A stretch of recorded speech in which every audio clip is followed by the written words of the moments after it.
I would act a fool and I would make up stories. I love that. Oh my God. You can't believe a word I say when I'm drunk. I don't know. I That's think hilarious. I couldn't the tell you a cat's damn meow. thing. Okay. Hello and welcome to Pissy But Pretty, a show about hindsight, hope, tangents, and cuss words. We are your hosts, party tricks turned semi-responsible women. I am your host, Heather Cairns. And Emily Bagan.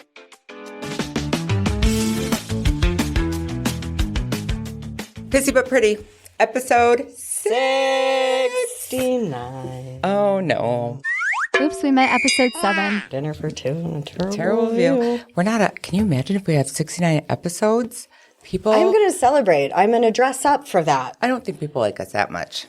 Oh, We'll I don't see. care. Yeah. I still just want to talk about it. I have a Yeah. fucking microphone. I can do what I want. Yeah, that's true. Listen to me. I'm important. I got a microphone and business cards. Where did we leave Carrying off? on. We're Oh, yeah. Yep. Now we're going into, well, we'll talk about our party days, but we'll talk about food addiction. Yep. So with my large self, Large and in charge. in charge Marge, so I think I started letting myself get super duper duper bad. After I got married. I was 30. My husband was 36. We had a rough go of it. The first 4 years were kind of like the years we always say, if we could make it through that, we can make it through anything. Yeah. So we got married in June of 2008. And I was not there. you were not there. I can't even get over that. Isn't that weird? I was an addict. Yeah. I was an addict at that It's time. all right. Yeah. Becca was going to be there, but she texted me the night before. So anyways. Yeah. I know. Follow my Not in brain. your head. Follow my brain, will you? Okay. So, and we found out like 2 months after we got married, my parents sat us all down, the 5 of us kids, our spouses or significant others at the time, and told us that in May, the month before we had gotten married, that my dad had been diagnosed with ALS. He had been slurring his words a lot, and he just always said like his tongue felt thick. Yeah. And I remember him like saying that he didn't want to give a speech at the wedding because he didn't want people to think he was really drunk because of the way he was talking. Sure. And like you could understand him if you knew him well, but he was afraid people wouldn't be able to understand him. So he had thought, or my mom had thought he possibly had a stroke. So they took him in the month before our wedding and ended up not being a stroke, diagnosing him with ALS. And they wanted to wait till after we got married to tell us, which I appreciate. And then 2 months after they told us about his diagnosis, or it might have been the month later. Anyways, my mother-in-law was diagnosed with pancreatic cancer. So my husband and I decided at the time we were going to wait to try to have kids, but let's do this while our parents are still here and whatever. We ended up having a tough time conceiving. Never thought we would. My husband had 2 girls already, so it just was what it was. And so after about 2 years of trying, we started going to see a fertility doctor, all of that good stuff. Finally, we get pregnant. We decided, though, in doing this, because it's so flippin' expensive, and Wisconsin is, at the time, was one of 5 states that didn't require their insurance to cover. Oh, hey. Yeah. Infertility. So we had decided it was so important to us that we were going to spend our savings in trying to get pregnant. Yeah. It's so expensive. So unfortunately, when I was 5 months pregnant, my mother-in-law lost her battle with pancreatic cancer. Then my dad passed away when Parker was 10 months old. So they got to meet. It was awesome. We have lots of pictures of him sitting on my dad's lap as a baby, rolling him around in the wheelchair. So cute. Then 2 devastating diseases. Yeah. Devastating losses. Yeah. Yeah. With good stuff happening in between. Yeah, right. It was an emotional roller coaster for sure. That's a lot. But then while all of this was going on, economy took a crash, all of that. My husband lost his job. Yeah. And here we were, new house, pregnant. I was 2 weeks pregnant. Found out I was pregnant 2 weeks later. My husband loses his job. Jesus. It kind of ended up being a blessing in disguise. His dad had passed away when he was 15. Yeah. So, and he's an only child. He was able to stay with his mom while she was on hospice. So, Because he lost his job. Because he lost his job. Got it. So, little silver lining was he was able to be there with her. I was still working, but I had just started renting a chair. Yeah. So I was still trying to get my business up and running.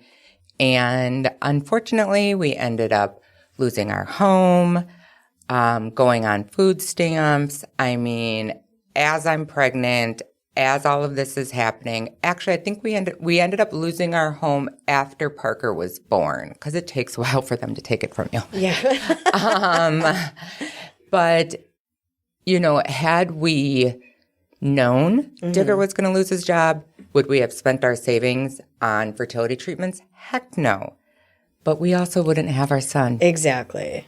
So it's like, okay, everything does happen for a reason. Yeah. It ends up working out.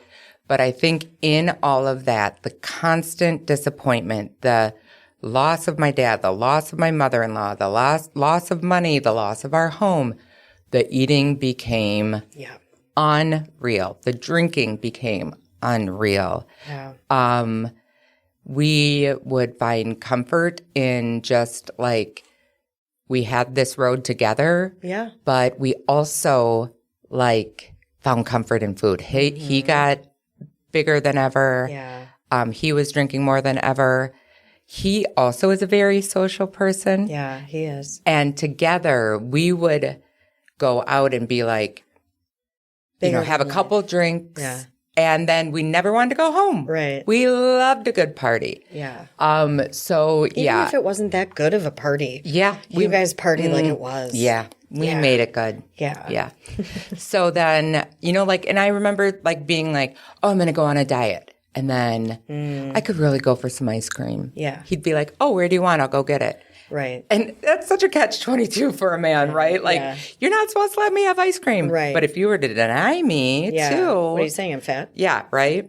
So, the constant feeling worthless, the constant disappointment, the just hard situation life was at that time. I let my weight go. I let my drinking go. I mean, holy crap. Yeah. So I feel like that's when I became the worst of the worst. And just like a thought, we sort of reconnected then. Yep. Like Jonah was born in 2010. Yep. And I remember seeing him when you came home from the hospital. Yeah. And the four of us, you and your husband, me, and now my husband, became very close. Yep. And we drank these bars dry. Oh, do you remember ordering shots? My dear friend Tori. Tori, I love you. She's so patient. Yes, she is. I remember we were out one night. Yeah. So hammered. Yeah. And I said, Tori, we need some fireball shots. She goes, what's wrong with the ones in front of you? Right. They were lined up, just lined up. And we were oh my God. Insane. That was such a fun night. And your poor husband had to get on a flight to Belgium the next day. How he did that. That's because he's younger. And I broke my thumb. Oh, yeah. He's younger than. Oh. Yeah. You woke up with crazy bruises. I fell again. Yeah. I fell again. Yeah, I busted my thumb. It's never been the same. You got a trigger finger now? I can't even hitchhike. ridiculous. Nobody wants to pick you up. Yeah, they do. I would. I would. You fucking would, Do you have a too. car seat in there for me? I do. 5-point harness. Yeah. You need one. It's the height, not the weight. Right. But yeah, we would. So our partying days. Have I told my favorite Emily story? Have you told that? I don't know. I don't think you have. Maybe you have. Pour some sugar on me. We were. Oh my God. My favorite Emily story. We weren't married, young 20s. We were at the bar. Yeah. It was one of my visits back to Oconomowoc. Yeah. One of my visits. And we thought we were Coyote Ugly. I was. Dancing on the bar. And I don't know, in my head, this is how it went. We are dancing on the bar, and Emily dances herself right off the bar. I did. And I feel Double fisting. like everything went quiet. It was crickets. Like, the music stopped, and all of a sudden everyone's like, and you just stood up. I had 2 beers. 2 beer bottles. You didn't even spill them. I have never been more proud of you in my life.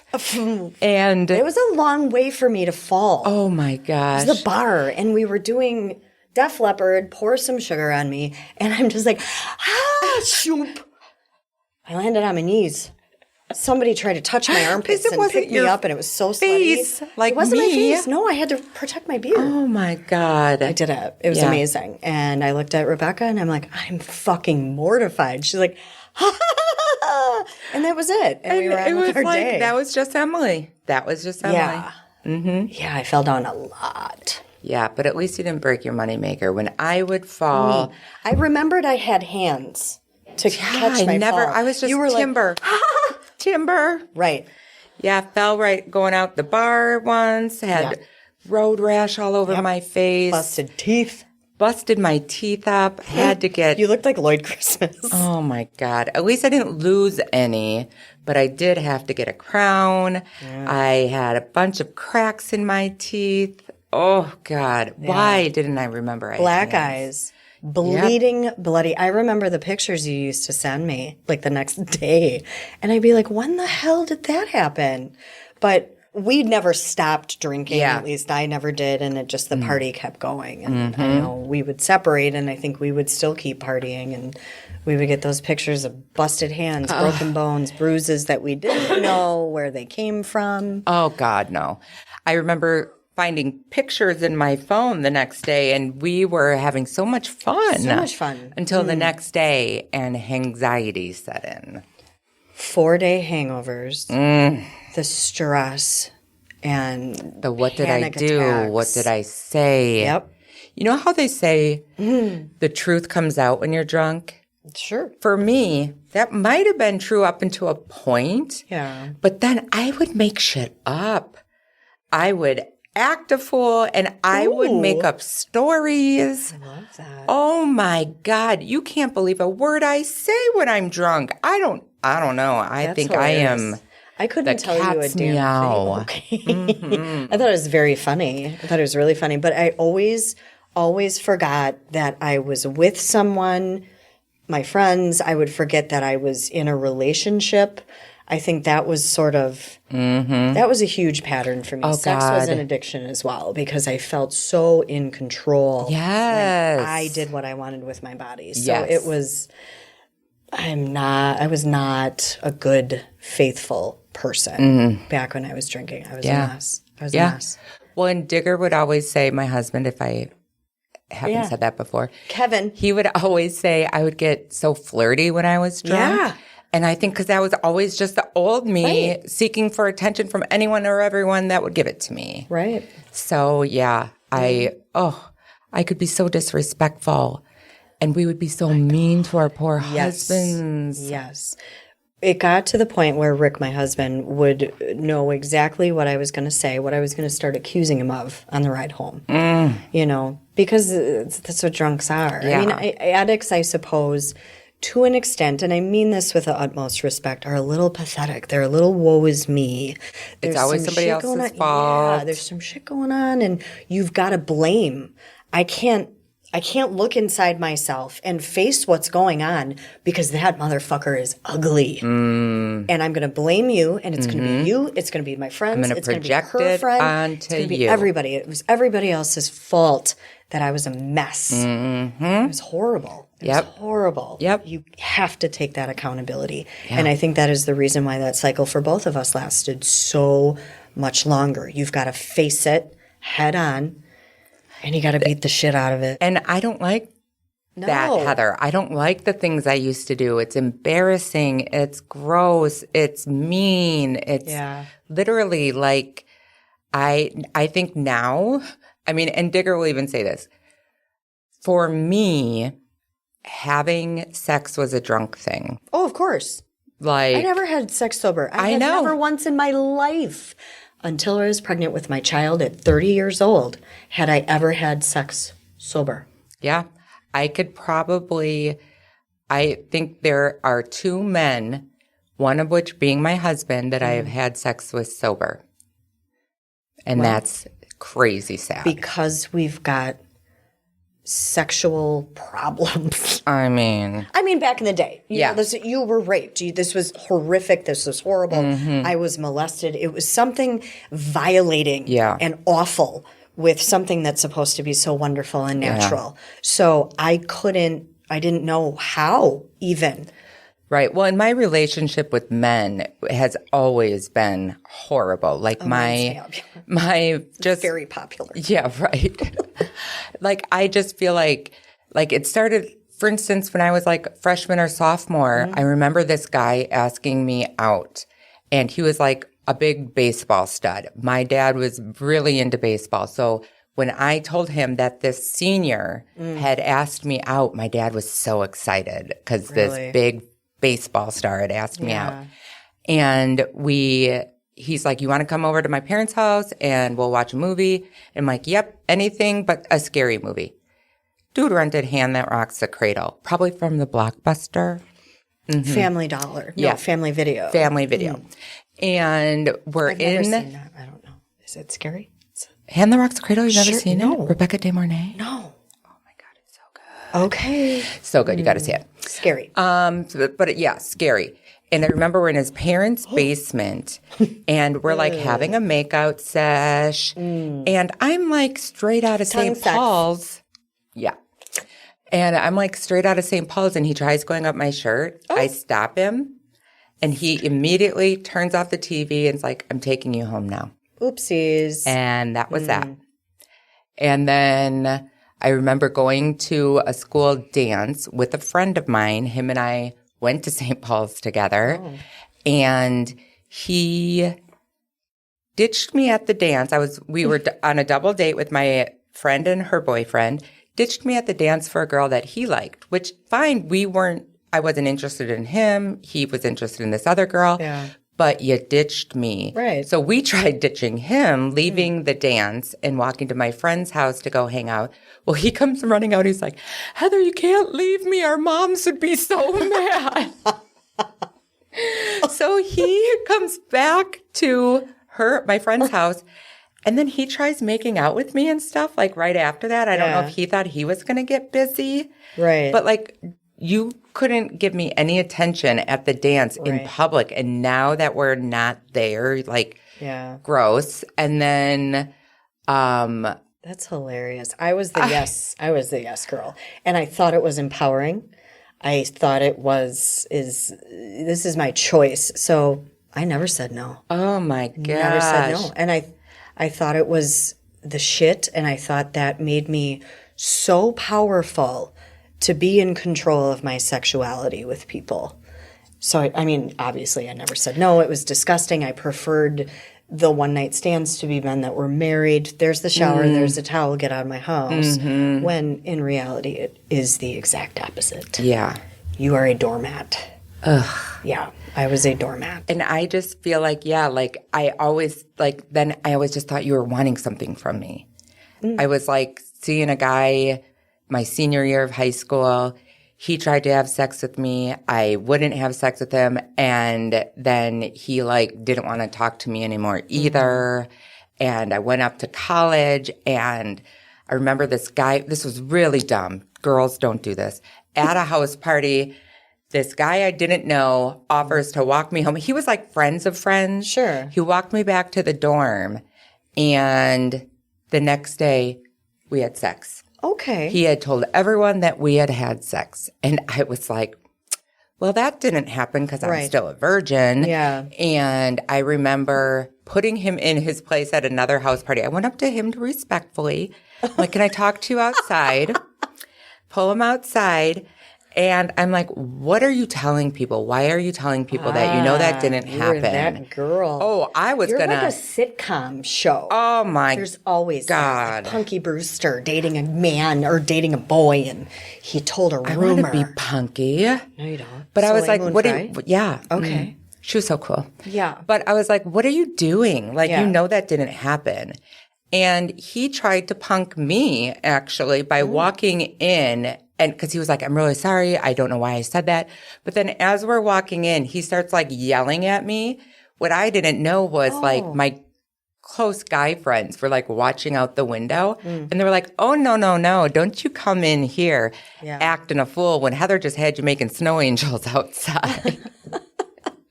And so, like, I just always felt like guys only wanted one thing from me. They did. And I hated that feeling. Oh. And so I loved it. then I think I don't know why. I felt so special. Like, I wasn't going to let you have that. I wasn't going to let you win. I wasn't Sluts going are to let cool. you win my badge. I did. I gave it to everybody. Maybe that's why we fell out of touch. You just wouldn't put out.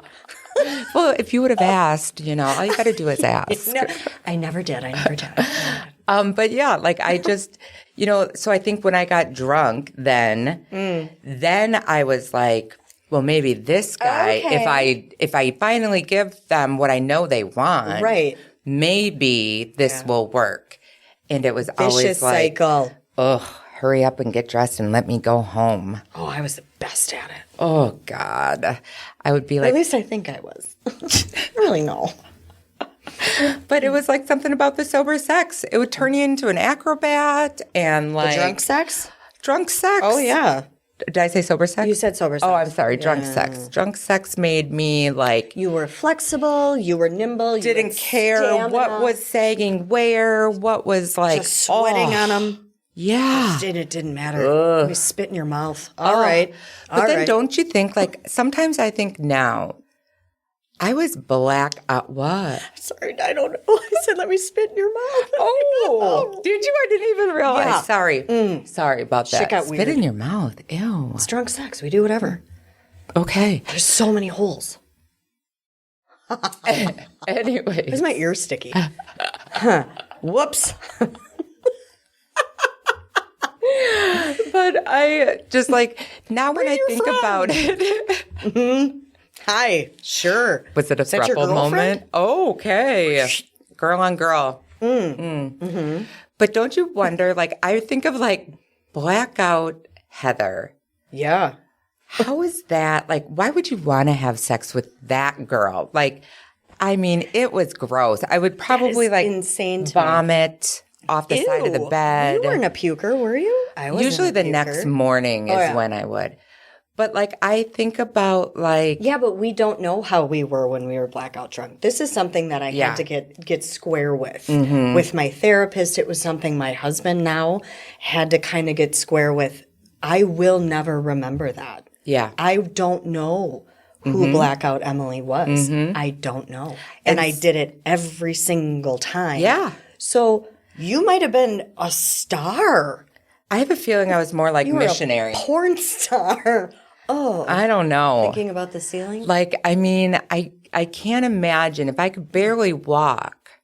Like, I mean, there are some times that I am sure, like, Yeah, you I just gotta can wiggle remember a bits little. and pieces and be like, oh, yeah, that was fun. I was like spinner on that sucker.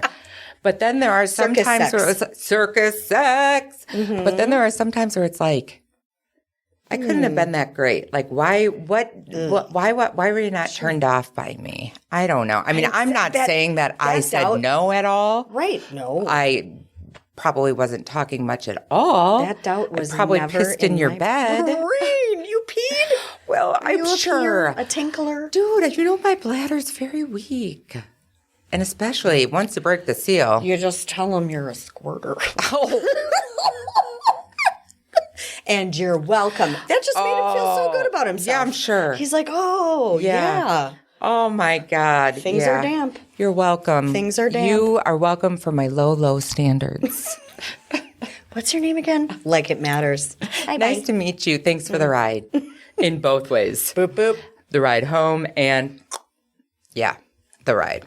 Ew. Yeah. We were good at it. I'm sure we were. I don't know. I would like to think I was because, man. I can't go down like that rabbit hole of who I was when I was blackout drunk. I can't think about how awful it might have been. I know. How sloppy and gross and just icky. I like to say I don't regret anything, but if I could go back and redo some things knowing what I know now, Yeah. it's... Not a thing. I wouldn't change a thing. God.